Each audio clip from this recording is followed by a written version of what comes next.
மூலவட்டத்து அசைவே வாசி அபான குண்டலியை பார் பதமாயேறி மீதான அனல் எழுப்பி வெளிச்சம் பாரு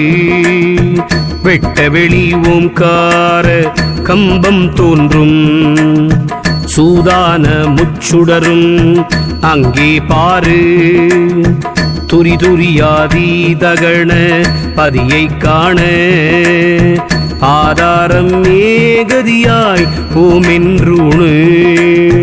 பதியிலே அங்சங்கென்று எழுத்தை நாட்டே. ஓம் நம சிவாய